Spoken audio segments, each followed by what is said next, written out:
Hello everyone, welcome to Craft Snowman Jr. My name is Woody and today we're gonna replicate Sliver.io. I already got my game installed and I'm gonna play it now. So when you press the up button, the snake will go up. If you press the left, it will go left, down it will go down, up it will go up, right it will go right. And the objective is actually to catch the bug because they're annoying. And as soon as you catch the bug will randomly teleport inside the screen, inside the canvas, so you have to continue to hit the bug. It's basically like Sliver.io.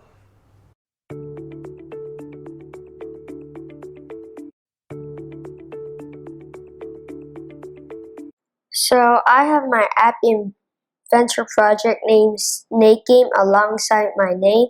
It has all my pictures inside already. You can feel free to upload your own images, but if you really want ours, please feel free to contact us. So first we're going to open Drawing and Animation, and we're going to drag out one canvas. And the height of it is going to be fill parent, and the width will also be fill parent. And then we will rename it as Game Area CV.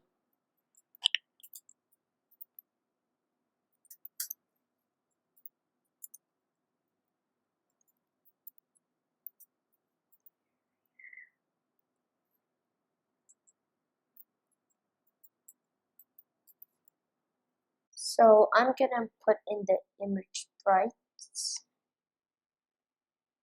and I'm gonna rename it Snake. Snake IS.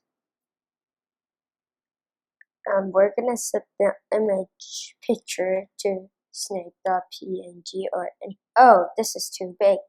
I'll resize it. So about 60 pixels on the height and 60 pixels on the width, and it should be something like this big. And we'll also add another image sprite in, which we will call bug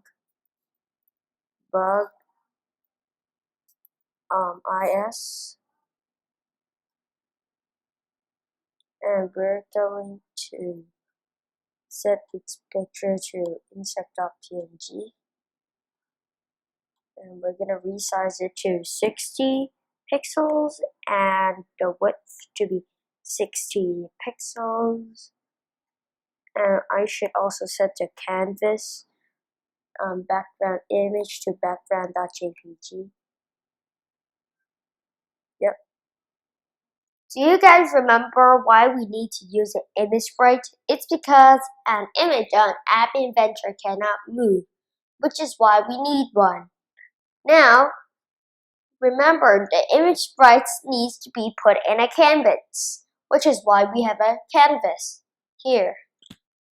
And now we're going to add the 4 buttons to control the snake so that the snake can move. And because the snake has to move so that it doesn't just go into one direction.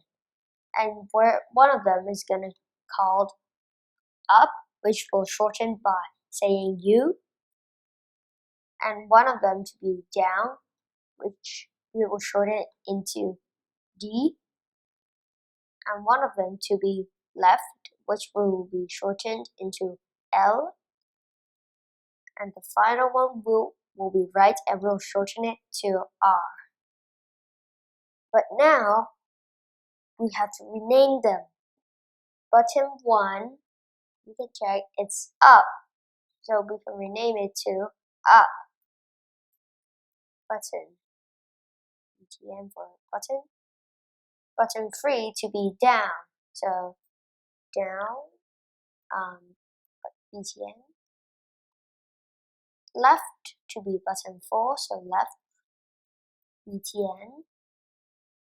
And right to be button 2, so right underscore BTN. So now we have our buttons, but as you can see, they are hard to press because they are all bunched up together. Today, we're going to learn about a new component that solves this problem. It's called table arrangement. The table arrangement component is found in the layouts template. It allows us to separate different components into rows and columns. Using it, we can build a key structure like the one you can see on your keyboard. We're going to make our table arrangement with 2 rows and 3 columns to do this. We can change the property selection. Now, let's put the buttons in accordingly.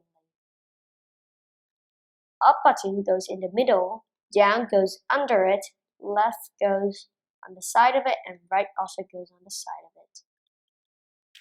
So now the table arrangement is set.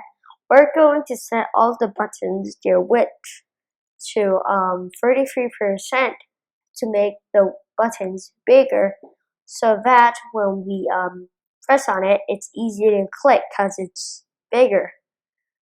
Because the bigger the better. So it's easier to click for yourself.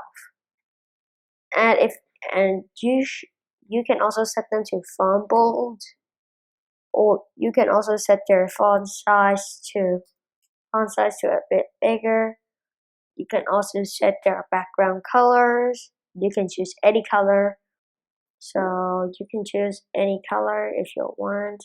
Any of them can do. You can also choose the default one. You can also choose to not change it at all. And also, you can also set it to frontalic, so it will actually get side on one side. So I already set the buttons, the background color to custom this specific color because I think it looks nice. And also, the color, I also set it to font bold and font size is 20. And let's try it on emulator. So if you press any buttons here, it all doesn't move. The snake doesn't move because we haven't coded it yet in blocks. So let me just hide it. Let's head on into blocks. So the first thing we'll learn today is how to create movement for the snake. Now remember, the snake is an image sprite and they move exactly how humans move, with a speed and with a direction. In App Inventor, it's defined as speed and heading. Now, let's set the speed of the snake first when the game starts. So let's go on to screen 1. When screen 1 initializes, set snake is speed 20. You can find that in maps. You can rename it by clicking on it. So, and then when let up button click, set snake.is heading to 90. You can find that in maps. Click it and drag it, and click on it. 90. When down btn, click, set snake.is heading to 270. You can click on it. They're all in maps. Left btn, click, set snake.is heading to 180. And finally, right. When right button click, set snake.is heading to 0. So these are all used to control up, down, left, right. So we need to get the emulator out. We'll try it. If we press up, down, left. Oh, right. It just rotates. It just rotates itself. How do we fix that? Well, we can go to the designer and we can press snake. Rotates. Uncheck the little box. Now let's try it again. So when we hit the edge, nothing happens. But now it also doesn't rotate. To fix that, we need to when snake.is edge reached. So again, click on it. Bounce edge. Which edge? Edge. You highlight it, don't press it. It will show this. Get edge. And you can put it on your edge. So let's try it again. When it bounces the edge, it automatically rotates in the opposite direction. But now if we hit the bug, nothing happens. As you can see, nothing happens. So we need to make another code. When snake.is collide with when snake.is collide with call insect or bug.is to move to you press math random integer, but we remove the numbers inside of it. The first one, you must keep 1 to game area CV, width of its width